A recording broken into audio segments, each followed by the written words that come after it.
कहते हैं विवाह का बंधन बहुत ही पवित्र बंधन होता है, लेकिन बलिया में एक पत्नी अपने पति के व्यवहार से इतना आजिज आ चुकी थी कि उसने पति की हत्या के लिए 2 लाख रुपये की सुपारी तक दे दी। पत्नी प्रतापगढ़ और जौनपुर के सुपारी किलरों से बात की और पत्नी की हत्या करा दी। मामले में पुलिस ने पत्नी समेत 3 लोगों को गिरफ्तार कर लिया है। मामले की जांच पड़ताल जारी है। अभी 2 अभियुक्तों की तलाश हो रही है। इस पूरे मामले में सुनिए क्या कह रहे हैं पुलिस अधीक्षक। पूरा में जो हत्या हुई थी उस मामले में क्या पुलिस का कहना है? ये 6 जून को जनपद बलिया के थाना भीमपुरा में एक विनोद सिंह नाम के एक व्यक्ति थे। इनके घर में इनकी गला रेत करके रात में हत्या कर दी गई थी। तो ये केस में FIR दर्ज की गई और उसके बाद इस केस में जब विवेचना आगे बढ़ी तो इसमें कई सारे तथ्य प्रकाश में आए। ये जो मृतक थे विनोद सिंह, इनका कई सारी महिलाओं से अवैध संबंध था। तो और इनके अवैध संबंधों के प्लस इनकी जो दूसरी बुरी आदतें थी, इनके चलते इनकी पत्नी और इनका जो बेटा था वो बॉम्बे में अलग रहते थे इनसे। और ये मृतक थे, इन्होंने अपनी जो प्रॉपर्टी थी उस प्रॉपर्टी को भी बेच करके अपनी गलत आदतों में उसको बर्बाद करना शुरू किया। तो इसकी वजह से इनकी पत्नी काफ़ी क्षुब्ध थी। तो इनकी हत्या की जो प्लानिंग है वो इनकी पत्नी अनीता सिंह इन्होंने की थी।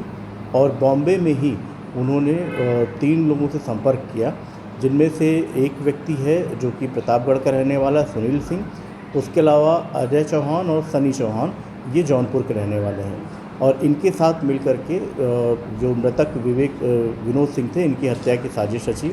फिर हत्या जिस तारीख को हुई 6 जून को हुई है, उस दिन ये तीनों ही लोग आए यहाँ पर।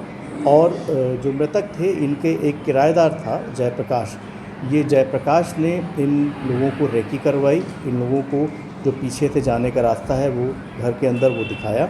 और उसके बाद रात में इन 3 लोगों ने, सुनील सिंह ने, अजय और सनी चौहान, इन लोगों ने हत्या कारित की। तो हमारी जो SWAT सर्विलांस टीम है प्लस थाना पुलिस है, इन लोगों ने मेहनत करके ये अभियुक्तों की गिरफ्तारी की। इसमें 2 अभियुक्त इसमें अभी नहीं पकड़े गए हैं, सनी और अजय चौहान। बाकी इसमें जो पत्नी है अनीता सिंह, जो रेकी करवाने वाला है जयप्रकाश है, इसको, और हत्या करने में जो मुख्य अभियुक्त था सुनील सिंह, इनको गिरफ्तार कर लिया गया है। इनके पास से वो चाकू भी बरामद हुआ है जिससे इन्होंने हत्या की है।